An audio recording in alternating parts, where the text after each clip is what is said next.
Bore da a diolch am ymuno gyda fi heddi. Good morning, thank you for joining with me today. Rwy eisiau dweud rhywbeth heddi am y gefnogaeth ni'n rhoi o ran llesiant a iechyd ein gweithlu addysg. I want to say something today about the progress of our commitment to supporting the mental health and well-being of our education workforce. As you will obviously be aware, there are ongoing discussions with teaching and head teacher unions. Alongside issues related to pay, we've also been discussing a series of non-pay issues in relation to workload.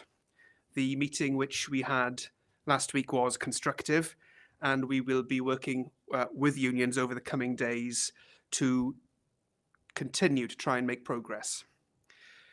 In the meantime, I also wanted to provide an update on additional steps that we've been working on for some time.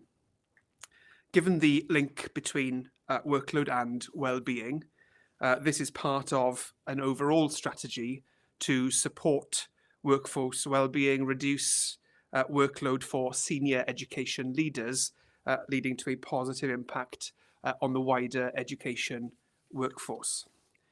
In Wales, we have a whole school approach to mental health and well-being. We want all children and young people to grow up healthy, safe, and happy. Learning about mental health and emotional well-being is now a mandatory part of the curriculum for Wales for all schools. We've more than doubled mental health support for schools since before the coronavirus pandemic to over £12 million a year.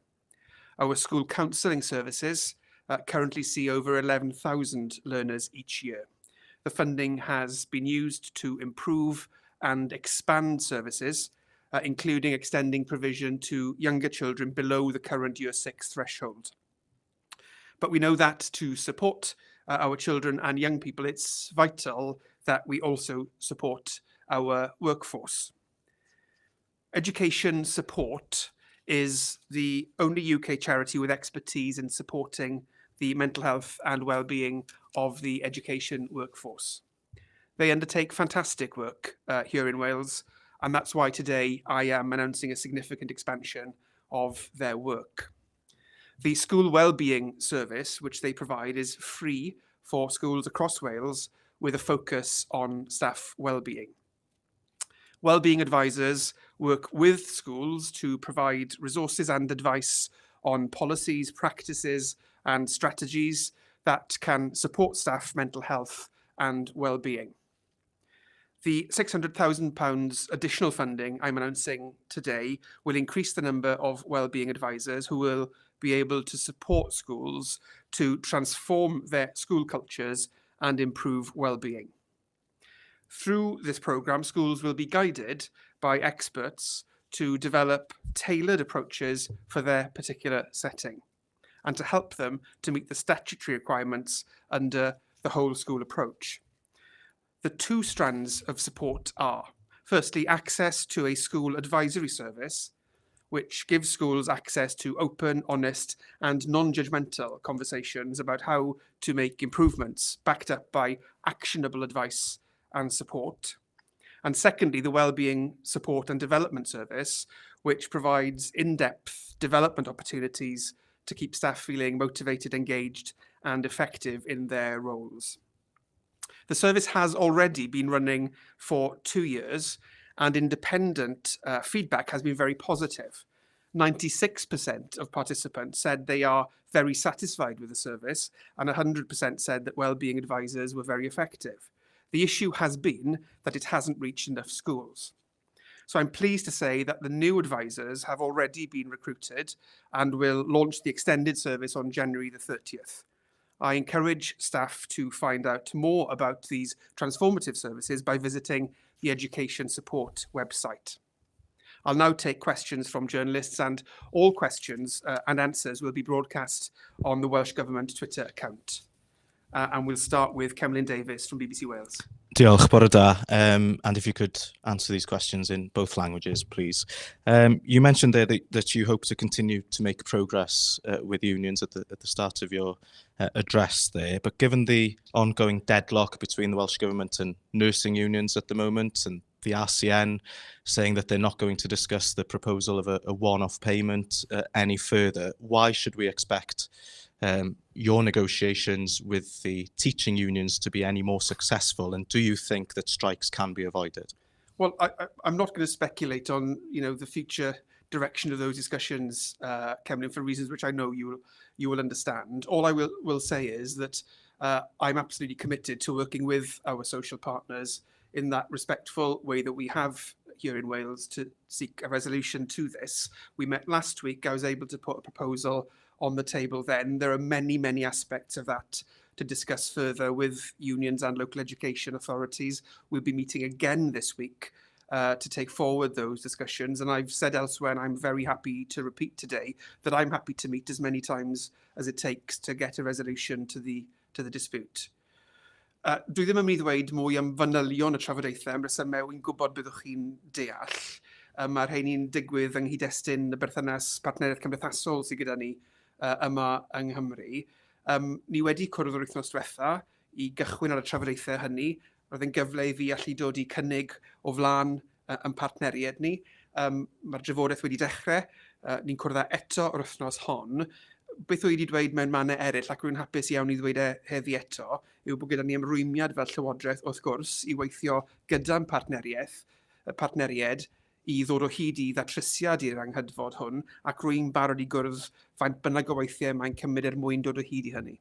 Diolch. And secondly, how concerned are you about the allegations of sexism that we've heard about levelled against the WRU, and what steps do you think should be taken next? Well, I know that my colleague Dawn Bowden, the Deputy Minister for Arts and Sport, is engaging with the WRU in relation to this at the moment, and the steps that the WRU need to take immediately to address the allegations set out in the investigation. Anybody who watched the programme, I think last night, will have heard devastating testimonies. It takes great courage to come forward and share one's story in that particular context, in the particular context of any form of harassment or bullying or abuse. Our clear commitment as a government is that women and girls have the right to be safe in all aspects of their lives, and we are committed to tackling abuse in the workplace and challenging damaging behaviour and attitudes head on, so that right which all women and girls have is a reality. Mae fy nghyfaill yn y Llywodraeth, Dawn Bowden, y Dirprwy Gweinidog dros chwaraeon a chelfyddydau, eisoes yn trafod gyda'r WRU y camau mae rhaid iddyn nhw gymryd yn union mwyn mynd i'r afel gyda'r hyn glawson ni yn yr rhaglen neithiwr. Roedd yr hyn glawson ni yn syndod i ni gyd ac yn taro ni o'i glywed o'n credu. Mae'n cymryd lot i bobl ddod allan a sôn am eu profiadau o unrhyw fath o fwlio neu aflonyddu fel ni wedi clywed. Yn hymrwymiad ni fel Llywodraeth yw bod gan unrhyw merch neu fenyw hawl i fyw bywyd sydd yn ddiogel ym mhob agwedd. Rydyn ni wedi ymrwymo i sicrhau bod ni'n taclo hyn yn y gweithlu, lle bynnag mae hynny'n digwydd, a'i sicrhau nad yw'r math yna o feddylfryd a ymddygiad yn niweidio menywod a merched. Next we have Emma Seath from TES. Hi there, thank you. I just wondered, you mentioned there that there was a proposal on the table in terms of arriving at a deal with teachers. Can you tell us just a little bit more about sort of what changes the government's been able to make? Well, the detail of the discussions, Emma, as you'll appreciate, is something which we'll be taking forward confidentially in the context of our social partnership discussions with unions and local education authorities as the employers. But I was able to make a proposal which was a one-off payment in addition to the 5% increase to salary. But alongside that as well, unions have for some time raised questions in relation to staff workload. We've actually had a process of discussion in relation to this in Wales over the course of the last year or more at this point. Unfortunately, to date, we haven't been able to resolve some of those quite thorny questions, but there is at least a clear understanding of the sorts of issues which teacher unions and heads have raised. And in the context of the discussions we are currently having with unions, we've together committed to looking at those again and seeing what more we can do in relation to questions to do with workload, as well as the question of pay, as I just set out. Can I just ask how much that one-off payment is that the government's looking at? And also, can I just sort of follow up on what your statements to do with, and just in terms of the wellbeing programme, you said that one of the issues with it had been reach, that people were satisfied, but it wasn't reaching very many schools. So could you just give us a sense of the number of schools that it reached so far in terms of primaries and secondaries, and then how you hope that that's going to improve with this extra investment? Thanks. Yeah, certainly. Well, I'm not going to go into the detail of the payment which we've discussed. That's a matter for the negotiations which we'll be taking forward with our trade union partners and with local education authorities. Yes, I mean, in relation to the school wellbeing service, when you speak to teachers who've had the experience of it, what they've been able to say is that it's been very positive. It provides a bespoke service which works with the school on approaches which reflect the particular needs of their workforce, and so I think that's in a sense why it's been welcomed, because it's particular to the school that they're working with. The additional funding that we're providing will effectively double the capacity of the service. I still think there'll be many schools who won't be able to have access to it in practical terms, but we are increasing the resource, and I would expect to see significantly expanded service reaching many more schools, and I think that will be a very good thing. Are there actually, sorry, I know that I'm only allowed 2 questions, but are there actually firm figures on that, like in terms of how many schools were reached and how many you want to reach in the future? I'll want to see a significant increase, Emma, to those numbers of schools that have been reached. Obviously, in a sense, it's up to schools to decide to participate in the service itself. So it's driven partly not just by the capacity in the service, but the school reaching out, if you like. I mean, one of the reasons I was bringing that to the press conference today is that I really want to make sure that all schools are aware of this service and aware of where they can find the support which is available. So just to repeat that, I would hope that heads and teachers will look at the education support website for further details of how they can benefit from the service. Next, we have Ryan O'Neill from Wales Online.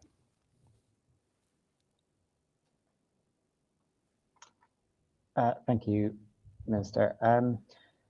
Does the Welsh Government have any advice on whether they'll be encouraging arrangements to be put in place for example, remote learning on strike days, for example, for any schools that do have to close if the dispute isn't resolved, just in terms of how possible that might be if it means, other teachers taking on work of striking staff?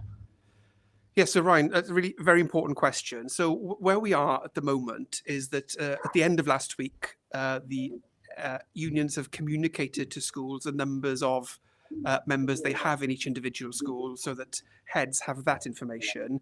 The law does not require information to be provided about the identity of individual members. So heads will not know which particular members of staff are going to be taking strike action. So with that information, heads are now looking at the options which they have for providing, for making provision on those days. Obviously, without understanding in detail the individual teachers who will be taking action, there's obviously a limitation on what heads are able to do by way of planning.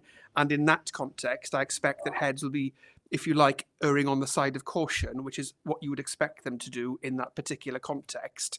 I know they will be looking at issues in relation to, vulnerable children, young people sitting exams, and doing whatever they can within the constraints that they face to address that. Obviously, online provision is one of the options, and I do expect to see that happening next week.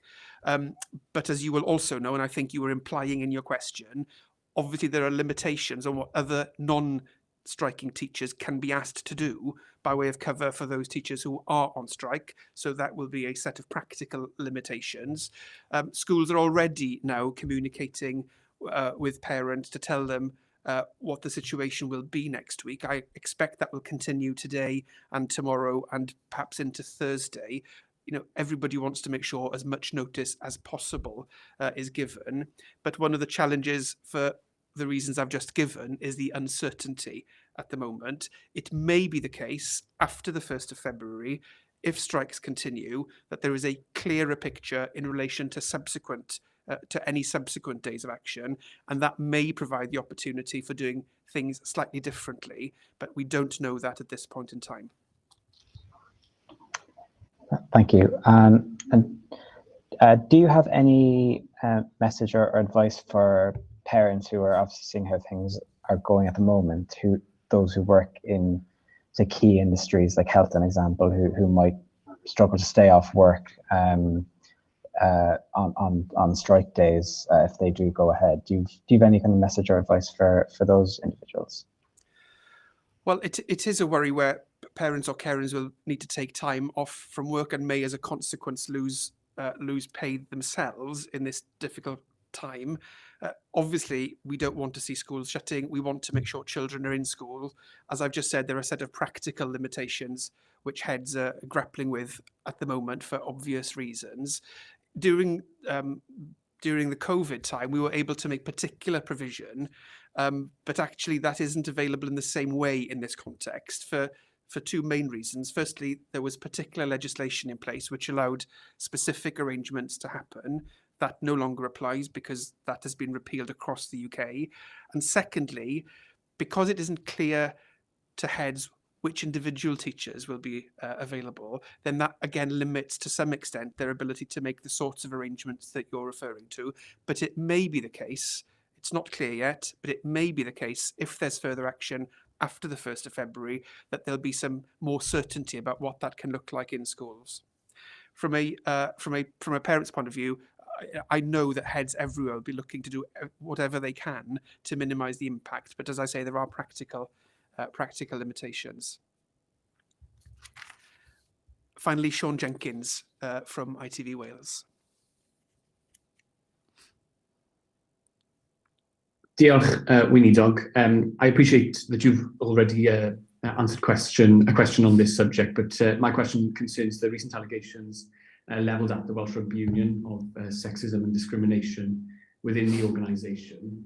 We've been speaking to Welsh rugby fans who are calling for Welsh Government intervention and an inquiry into the culture at the Welsh Rugby Union. So my question is, will there be Welsh Government intervention? What is the likelihood of that? And don't the allegations and their gravity warrant a Welsh Government inquiry? Look, Sean, what needs to happen now is the WRU needs to act immediately. My colleague Don Bowden, the Deputy Minister for Arts and Sport, is discussing with the WRU the immediate actions it needs to take to address the allegations which we've seen in the investigation.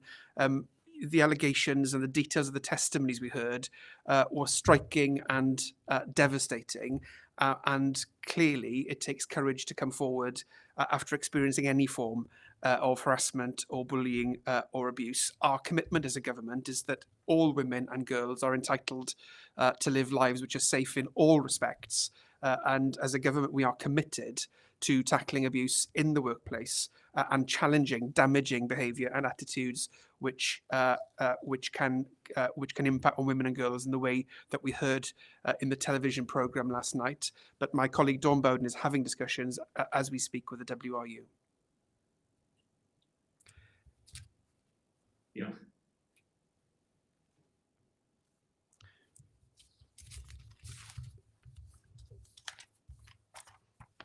Diolch yn fawr.